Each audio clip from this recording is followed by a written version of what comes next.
Здравствуйте, уважаемые товарищи! Мы продолжаем цикл наших передач о героическом опыте кыргызского народа Манасия. В предыдущих передачах я вам рассказывал о том, что мною на основе варианта сказителя монархии Сагынбая Оразбакова написан пятитомный роман в прозе на кыргызском языке «Манас». На основе вот эти книги я все эти книги провел через экспертизу Академии образования при Министерстве образования Кыргызской Республики. И все мои книги эти в настоящее время включены в школьную программу в качестве дополнительного учебного пособия при изучении эпоса Манас. Для того, чтобы школьникам было легче освоить эпос, я также для них разработал вот такие рабочие тетради, и они также в настоящее время включены в школьную программу. Затем, чтобы еще больше популяризировать свой роман, я полностью перевел свои книги на русский язык и всех их выставил для продажи на своем интернет-сайте epos-manas.com. Кто хочет, тот может там приобрести указанные книги.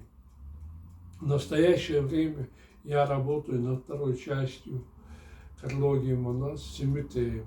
Мною закончил первый том данного произведения. Сейчас идет работа над вторым томом. Я перевел также свою книгу с помощью переводчиков на узбекский и турецкий языки. Мое произведение получило на узбекском языке высокую оценку и включено в 100-томную антологию всемирной тюркоязычной литературы. Надо сказать, что еще в 2022 году, в прошлом году, по инициативе президента Узбекистана Шавката Мирзияева была издана эта антология 100-томная, и там нашей кыргызской литературе было отведено 9 томов. Вот он перед вами. Значит, в этой антологии, в 85-м томе опубликовано произведение нашего выдающегося писателя Чингиза Айтматова, а в 88-м томе мой роман «Манас». Первый том данного моего произведения включен в эту антологию, что говорит о признании высоких достоинств и качества романа. Для того, чтобы популяризировать эпос и свой роман дальше, я уже в течение нескольких месяцев выпускаю видеоролики на кыргызском и русском языке, где рассказываю об эпосе, читая отрывки своих книг. Надо заметить, что мои видеоролики на русском языке сопровождаются субтитрами на 112 языках мира. Это обозначает, что теперь любой житель нашей земли может познакомиться с эпосом на своем родном языке или языке, наиболее понятным ему. Поэтому у меня к вам просьба: сообщите об этих наших видеороликах своим друзьям, знакомым, близким, проживающим в зарубежных странах. Тем самым вы внесете свой вклад в дело распространения эпоса Манас. Вот это все, что я вкратце хотел сказать о своем романе, а теперь, с вашего позволения, я продолжу чтение своего произведения. Обрадованные услышанным, джигиты начали отстреливать оленей, горных баранов, архаров. В таком веселом расположении духа охотились 11 дней. На 12-й день Манас решил возвратиться домой. «Братцы», — обратился к воину, — «мы от души повеселились и поохотились. Согласны ли вы теперь возвратиться домой?» «Согласны», — ответил за всех Бакай. После этого все оседлали лошадей и вернулись в воеву. Едва Манас вернулся домой, к нему приехал вестовой от Жакопа. «Богатырь», — сказал стройный, рослый, черноусый Абыке, — «вас и Алмамбета срочно вызывает отец. Немедленно отправляйтесь к нему». «Видимо, отец нашел для меня невесту», — улыбнулся Манас. «Поехали к нему. Если он подыскал девушку, посмотрим на нее. Если суждено, склонимся перед ней». «Я согласен. Побыстрее соберемся и отправимся в дорогу», — ответил Алмамбет. Без промедления, приехав к Жакопу, богатыри увидели в его доме собравшихся людей. За 5 дней до их приезда старик оповестил всех и вызвал к себе старейшин, мудрецов и витязей. Когда шум во дворце стих, Жакоп начал говорить. «Народ, — сказал старик, — я искал среди лета зиму, чтобы найти для Алмамбета и Манаса невест, объездил весь свет, поехал в Чарцу и Бухару, Самарканд и Ташкент, перешел через перевал Джанара, проделал немалый путь. Наконец, в Кейпе, где проживает великодушный таджикский народ хана Темира, нашел достойную девушку. После этого Жак рассказал все, что с ним приключилось. Кыргызы выслушали его внимательно, в полной тишине. Когда мы обо всем договорились, таджики подарили мне 12 комплектов новой одежды. Закончил свою речь Жак. Я привез их сюда.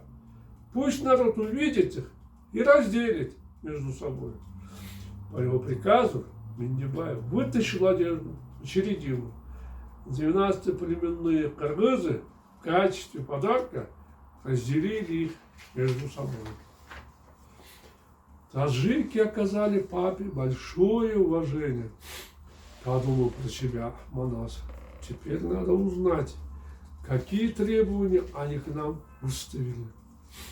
«Отец, — произнес богатырь, — вы весьма похвально отозвались о народе Темира и его словах. Скажите, а таджики берут калым, когда выдают замуж дочерей, или берут невесту? Что они попросили у нас в качестве выкупа?» «У них раньше не было обычая брать калым», — тяжелым вздохом ответил Жак. «Когда я попросил у них Санирабегу, они пришли в замешательство. Видимо, не желая отдавать ее, чтобы отпугнуть нас, таджики попросили очень большой калым». «Что именно?» — вопросительно посмотрел на отца Манас. Джакоб объявил народу требования от Темира, сердито посмотрел на сына. «Вот, Манас, — зло произнес старик, — ты все выпендривался и выпендривался.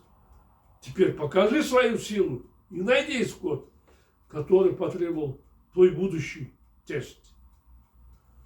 Не зная, что ответить отцу, Манас ошарашенно посмотрел на сородичей.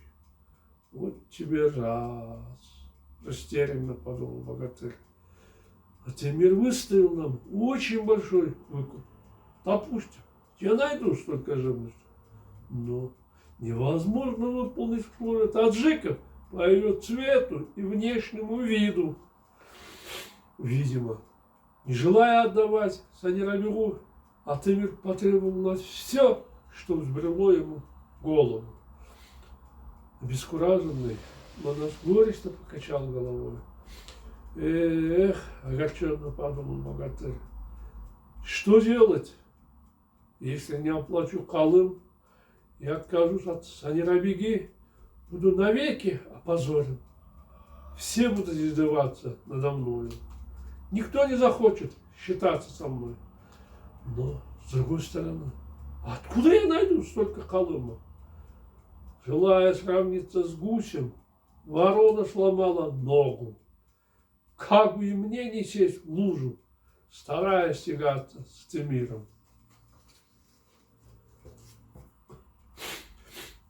Поняв состояние племянника, Ах-Балта встал с места и обратился к народу. «Люди!» – громко крикнул он. «Манас – великан, на которого мы надеемся, гора, на которую опираемся. Нас всех до сих пор печалило то, что он не женился на достойной девушке и до сих пор не имеет ребенка». «Верно!» – крикнул в ответ Бердыке. «Обидев весь свет, Жакл нашел для нее хорошую девушку», – продолжил свою речь Ах-Балта. «Чтобы не отдать Санирабегу, ее родственники попросили немыслимый Колым и постарались унизить нашего богатыря. Но они крупно ошиблись. Их действия равнозначны унижению не только Манаса, но и всего кыргызского народа. Не давая растоптать нашу национальную гордость, не оставляя своего богатыря униженным, поможем Манасу и возьмем на себя выплату выставленного Колыма». Ах-Балта произнес очень хорошие слова, поддержал его Бердыке. «Мы никому не должны позволить унизить нас. У кыргызов есть хорошие обычаи. Когда кто-либо собирается жениться, перед тем, как свататься, у ее родственников берется помощь. Соблюдая этот обычай, не жалейте ничего от Манаса, братья». Наш богатырь остался в затруднительном положении, вступил в разговор Ошмар, одетый в красный халат. «Мы никогда не пожалеем для него своей живности. Если Манас женится, как мы можем стоять в стороне? Не пожалеем богатства и живности от кровопийцы!» – заревели кыргызы. Услышав такую поддержку земляков, Манас от радости чуть не прослезился. «Золотые вы мои!» – с нежностью подумал он. «Бесконечно рад вашей поддержке и благодарю вас за это. Если вы будете рядом, я никогда не пропаду. Вы ничего не жалеете, когда я оказался в тяжелом положении. Если с Божьей помощью женюсь на Санирабеге, я никогда не забуду вашу доброту. До сих пор я служил вам от чистого сердца, а теперь буду служить народу в 10-100 раз больше.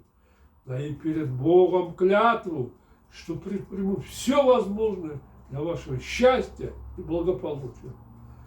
После этого кыргызы общими усилиями собрали Колым в 3 раза больше, чем потребовал Тимир. Ну вот, уважаемые товарищи, наше время подошло к концу. Я прощаюсь с вами. До свидания. До новых встреч.